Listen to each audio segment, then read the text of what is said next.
Welcome to Transforming Medical Communications, a podcast by MedComms experts. We share medical communications insights and advice from the best and brightest in the industry to find out what they're doing to push our industry forward. Here's your host, Wesley Portegies. At the MedComms conference in New Orleans, one of the most forward-looking sessions explored the use of generative AI in medical communications.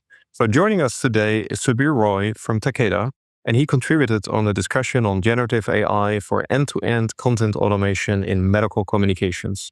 So in this segment, Subir is going to share his perspectives on the evolving opportunities, best practices, and some strategic implications of integrating AI into medical affairs and communications. Let's dive in.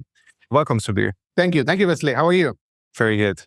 So given your role at Takeda and also your participation in a MAP session on generative AI, could you maybe share your perspective on the most significant opportunities that you see for applying AI within medical affairs and medical communications today? Sure. So I work with Takeda Global Medical Affairs. I work specifically for a team called Medical Excellence and Scientific Training. And one of the responsibilities I hold within Takeda is to equip our medical affairs colleagues with the skills needed to implement generative AI for their routine work. I also work with a lot of external collaborators implementing a lot of AI solutions for Takeda. So in MAPS, I had this opportunity of participating in one of these discussions where I talked about how we can use generative AI to transform what we do in medical affairs. So today's discussion, what I'll try to do is I'll try to summarize what I was discussing there. And I think in one line, if I want to summarize my viewpoint on how we should use AI for medical affairs is that if today you do not know generative AI, I think you will soon get replaced. What it really means is that I do not think that generative AI is going to replace anyone. But if you do not know generative AI, then it's a major handicap and you need to really learn and make sure that it's a part and parcel of your daily work. So for example, if you're a consultant and if you do not know how to use Excel or Word document, soon you'll be left behind. You won't be hireable. It's something like that for mentors. If you do not know the skills of generative AI, you will soon find yourself left behind. And honestly speaking, today in Takeda, we have the opportunity of using multiple platforms that use generative AI. And I think it has really transformed the way we do our work. So earlier, we discovered that we would spend almost around 30 to 40% of our time writing emails. And this is a simple task, but it's a mundane task. I don't think that any one of us was hired to write emails. We were for our jobs, but unfortunately, it's a complex matrix organization, and you have a lot of emails incoming, a lot of emails going on. So now we use generative AI to compose emails. I've got Microsoft 365 subscription. So what it does is, it is integrated with our entire OneDrive systems. And now, in the morning, I can put a simple prompt that, hi, can you look into my emails from last 1 week and tell me what are the key to-dos that I haven't yet executed? And it gives me a list that these are the priority items that you haven't yet responded to, you haven't yet worked upon. And it's great because earlier, I had my own system. I used to use various task management systems like Kanban, Trello, or whatever. And in that, I would have a little flagging system that, hey, these are the urgent items that I need to work upon. Before that, I would have my own notebook where I would list down that these are the activities I want to do. Now I need to do all these things. I just need to give a prompt to the AI and it tells me these are the things which need to be done. These are the things which are of high priority. If I'm going for a meeting and I'm meeting somebody, I do not remember the conversation. He's a very, very important guy. I do not have to now search all the emails or the conversations. I just give a prompt and say, hey, can you trace back all my discussions with this particular person? And can you summarize those discussions so that I'm prepared for my next conversation? It's really awesome. We pay, I think, thousands of dollars to agencies to make medical materials. We pay a lot for their creativity. Today, too, we hire agencies, but at the back of my mind, I know that they are also using AI to generate whatever they are developing. So earlier, I would give, let's say, 90% of my tasks to agencies for generating a material. I would give around, let's say, 50% or 60%, not 80%. I still need their help. They are great partners, but I know that a lot of tasks can be done by AI and not completely by the agency. I think these are the things that immediately come to my mind in terms of how we have been using AI But yeah, let's keep discussing. I will have more examples. Yeah, absolutely. And thank you for highlighting that. And just to recap, what I'm hearing from you is like knowing how to use AI in your daily work in medical affairs is not optional anymore. It becomes a requirement. And otherwise, you're going to be left behind because you won't be able to keep up with the pace that you can have when you actually leverage AI properly. And I couldn't agree more. The other thing that stood out from what you said is the agency side, because obviously I am the founder of one of those agencies. And yes, we absolutely leverage AI as well in our work. And I see your point completely. And I think like AI is really an opportunity for everyone to kind of reduce the busy work, like the time we're spending on things that don't really generate value, and instead spend more time on things that generate very high value. So how it looks like for us from the agency side of things is some certain content just takes a lot of time to create manually that can now be done faster. So now we actually have more time to focus on like, okay, what would be a proper strategy? Or how could we optimize this further? Or like the other things that previously simply wouldn't be allowed within the budgets that would be available. So I think we're all kind of leveling up on each side of the equation, which is pretty exciting. Now, how would you say we can harmonize this human experience with AI technology? Because I think some of the examples you gave as well is like, okay, maybe writing emails and other like elaborate tasks that can be automated now still be done by AI, but there are probably certain areas where we do need the human expertise. What is your feel on that? Okay, so what I'm going to say, I do not know how technically correct it is, but this is what my understanding about AI is. I don't think that AI is as creative as humans are. What AI does is, mathematically speaking, it is a combination of multiple linear regression plus probability. What it means is it is trying to correlate a lot of things, and then it has got huge amounts of data, and it is putting some probabilities to those correlations, and then the higher probability ones coming together, and it's mixing and matching things in a logical way. And that logic also has got probabilities. I'll give you an example. So the stock market fell, it crashed. So today morning, when I saw indices, they were going up and they were really shooting up. It's like 2%, 3% shooting up. And I was looking into the news, trying to find what is the positive signal which is driving the market up. So nowadays, I'm like, why should I search? All right, let's go to Grok. All right, Grok access to Twitter and everything. So I went to Grok and I asked that, why is it that after such a huge crash, the market is going up again? You know what Grok said? And I was surprised. Grok says that he analyzed all the reports, and Grok says that, oh, the recent rates which has been hiked by US has boosted up the investor sentiment and the market went up. It didn't make sense because that's what exactly led to the market crash. So to me, what happened was that Grok made a correlation in terms of what led to a market movement and to an incident, all right, which was an incident. So he didn't have a correlation because nobody had a correlation today morning in terms of what led to the market going up. There are just some rumors.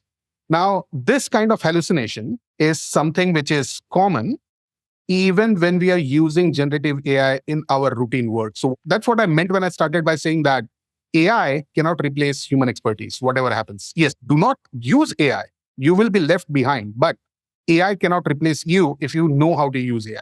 So what it means is, one, AI is not very innovative. It is not creative. It is just using mathematics and probability. What it means is, if I am to think strategically and creatively, I don't think that AI is going to help me. AI can give me a framework.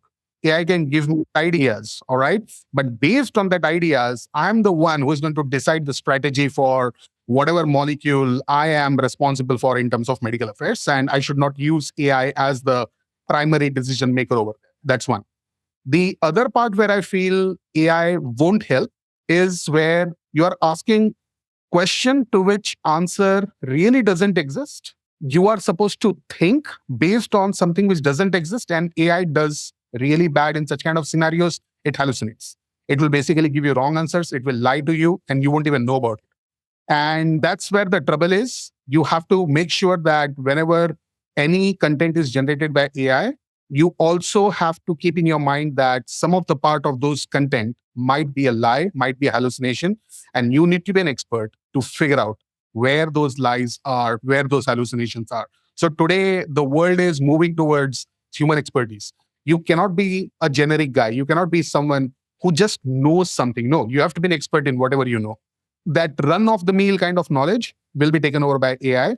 And the world is going to lean upon humans for expertise. So we need experts right now who are going to use AI and then collaborate with AI to make the world a better place.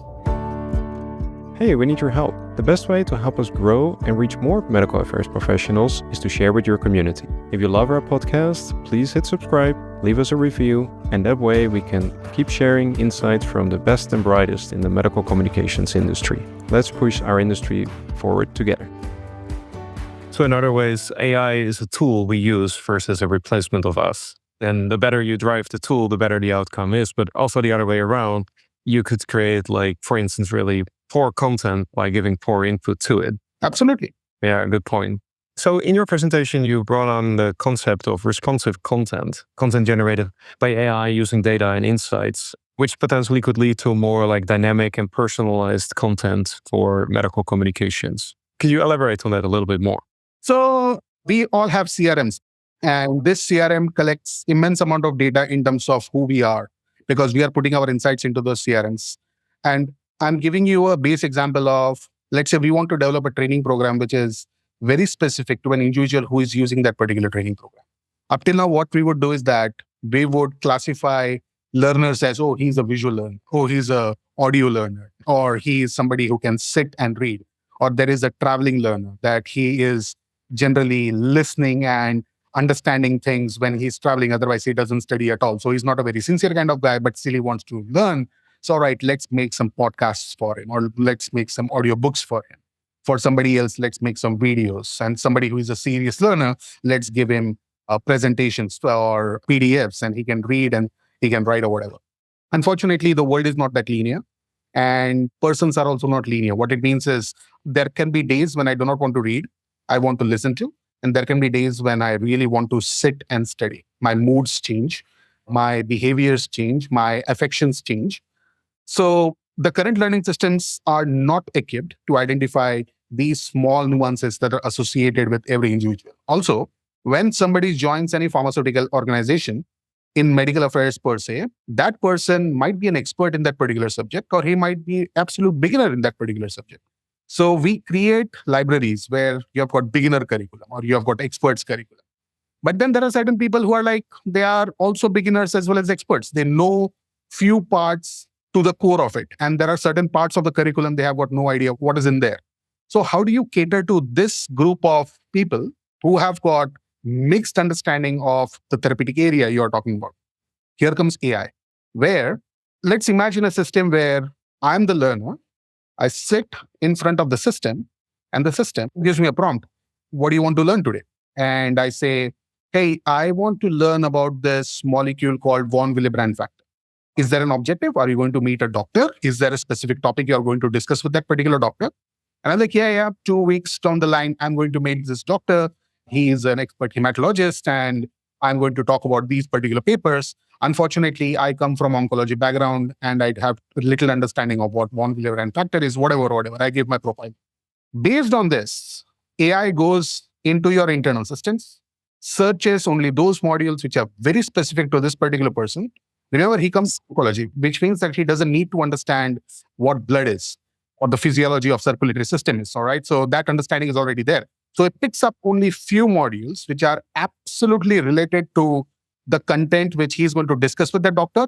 At the same time, he also gives very basic modules in terms of von Willebrand factor and the physiology of von Willebrand factor and all those things. So it's a combination of very basic stuff and highly expert kind of stuff combined together, given to that particular person based on what he is liking. Even ask that what mood you are in. Do you want something that you want to listen to? Do you want to sit and study? Based on that, it can give PowerPoints or it can give audiobooks, whatever is available in the system. So for that learner, the things become absolutely easy in terms of how he is going to self-learn. Today, the world is all about self-learning. You go, you start your self-learning modules, you complete that, there is an assessment, and then you get a certificate. Similar, the entire system can be, I wouldn't say replaced, but I would say augmented by AI in such a way that the entire learning system is completely customized to that particular person, catered to his or her needs. Yeah, I really like that, especially the example you're giving, because a lot of data suggests that healthcare professionals are completely overwhelmed with information, right? We're in the era of information overload. And we did some research on that, and I think it's 62% or something like that said that it's not so much finding the time to consume the content, it is actually even figuring out which content to consume is like a big deal to them. It's very hard. There's just too much to potentially consume. So AI helping like prioritizing things and taking into account like learner preferences is definitely something very valuable. And it reminds me of one of the earlier episodes of this podcast that I had with someone from J&J about adaptive learning, I think she called it, which basically means like you tailor the learning to the learner, both from a content as in like subject matter perspective as well as the format. So I really like that approach. Yeah. And I wanted to give a very related example because it happened recently with us. We went to this conference, and in Takeda, we are very serious about our conferences, like any other pharma company. Everybody's very serious. So what you will do is that you will try to take photos of presentations. You will go to all the posters, take photos of them. And then you have got agency who is also doing this competitor intelligence kind of a thing. Come back to the office, and then you have got so much of photos and so much of data, and then you do not know what to do with it. You give it to the agency and say, hey, you know what? Can you make a kind of insight compendium and give it to us? And that insight compendium is like around 100 pages long, and then it has got maybe around 100 insights, and they say, oh, it's a summary of all the insights. But again, 100 is too much for me. As an MSL, I mean, out there in the field, the MSL doesn't have time. He is waking up in the morning, meeting around 4 or 5 doctors, coming back, doing a lot of other medical affairs stuff. He doesn't have time. And there is so much of data. When I personally go to the conference, I'm completely overwhelmed. I recently went to a conference in Berlin, and I love going through the poster section, and I'm taking pics of what I think is relevant. I've got 200 pics, 200 posters. Now, if I am to translate what I've learned to everyone within my organization, how do I do that? The first thing is that I've got 200 photos. I need to now pick up insights from those photos into an Excel and then make a PowerPoint presentation out of it and then give it to an agency to beautify it or whatever. I'm like, I'm going to do all this because there are too many things going on. You know what I did?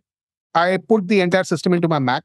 They were all JPEG images. I converted them into a PDF, which was opened by Preview. So Preview has a function that, let's say you have got 200 images, you can convert it into a single PDF. All right. So Preview does that. I did that. And I sent it to our internal AI system. Takeda has got multiple AI systems, I told you. So one of the internal AI systems, I gave it to it and threw a prompt that analyzed all the images in this particular PDF, create an Excel sheet out of it. On column 1, I need the heading of the title of the poster. On column 2, I need the conclusion. On column 3, I need relevant insights. And boom, it was done. I had an Excel full with 200 insights from the posters coming in into a single Excel. I can just push it to the agency that, hey, this is what I'm going to use. I do not need the 100 pages report. And now I can circulate this particular Excel to my internal team and say, hey, tell me which 10 you like, just vote for it. All right. And based on that, I have created only 10 insights for all the 200 insights that were coming from posters. And this can be done with anything. It's not only about the posters. If you are taking pics of the presentations, if you are having conversations, there is this device called as Claude AI, PLAUDE. So it's a device. It's basically a recording device, but it's connected to ChatGPT. So whenever you are attending any conference session, you just turn it on. It works everything and converts it into basically summary of the meeting. And then you can use the summaries, send it to another AI engine to create the insights which I'm looking for. But what I meant was that even with the information overload, you can manage that overload using AI and make things extremely simple for your organization. That's really interesting. And early in your answer, you said you uploaded all those photos into your AI tool and you threw a prompt. And that prompted me, pun intended, to talk about prompts, because I think the ability to create strong prompts is going to be so important for so many people. And I know a lot of people in medical affairs, they're kind of starting their adventure in AI. If you could give them any advice on how to improve their ability to effectively interact with AI tools, what would it be? So there are a lot of frameworks in terms of how you can write a prompt. But essentially what you need to remember is that this is an intern who does not understand anything. But if you instruct that intern correctly, he is going to do the research well and give you the right answer. With that framework in mind, with that logic in mind, if you're talking to the AI and creating the prompt, mostly you will land correct. So let's say I want to write a prompt. I need to tell what is the task, what exactly I want. that AI to search for or what I want, then I need to visualize in my mind how the answer is going to kind of look like, and maybe give an example to in that particular prompt that maybe your answer can look like this, maybe, or something similar to that. And then you can sometimes say that, imagine that you are an author if you want to write a poem or something like that. Or let's say, imagine that you're a scientist, then you research on something. Or imagine that you're a doctor because you're going to ask a medical question. That kind of primes up the AI to search for relevant sources and then pull up information from those sources, which will sort of have answers towards what you're seeking for. Lastly, I also learned, and I have used this, is that you make the prompt emotional. And you might not have heard of it, I don't know, but I recently attended a conference in DevLearn in Las Vegas. And there in one of the workshops, this lady was talking about ending the prompt by saying that if you do not get this correct, then I might lose my job. If you do not get this correct, some big disaster is going to happen, all right? And name that particular disaster. And I also tried that additional prompt in my work, and I found that the results are really better, but there is no way of comparing one result to the other because every time the result is going to be different. So in terms of prompt writing, I think one, go to internet, try to find out all the frameworks which are available and use the framework that is suitable for you. It's good to select any framework and move with that. The other thing is make it more personal. Imagine that somebody doesn't know anything and you are explaining that particular person, and your prompt has to be in such a way. And that's about it. Your prompt is going to land, and you need not be accurate in your first prompt. It's perfectly fine. If you do not get the answer that you want, you can reframe the prompt. It's perfectly fine. So please keep conversing with the AI rather than just giving a prompt and say, oh, this is bad, I don't want to work with it. No. Yeah, and I think like even using AI to ask how you can develop better prompts potentially would be an option. And also it's kind of funny almost when we're talking about this, I was suddenly thinking like, yeah, it's actually not that different than working with colleagues. Like if you give some kind of poor instruction to a colleague or an employee, obviously you're not going to get what you want. So you need to be clear, you need to explain what you're kind of expecting from someone, how it could look like, maybe some guide rails. And the same would be true for AI. Correct. One of the toughest prompt writing is for an image. If you want to get an image done and you want to create a prompt for it, it's very tough to write that particular prompt. Ask AI that I want to create this particular image, maybe upload the image, something similar, and say that what could be the prompt for this particular image that I uploaded. And it gives the prompt. It's beautiful. Just use that. Smart. Well, thanks, Subir. This is really great. And thanks for unpacking the potential here and the complexities of AI in medical affairs. Clearly, there's like a ton of momentum right now, and there's a lot to be learned as well as we move forward.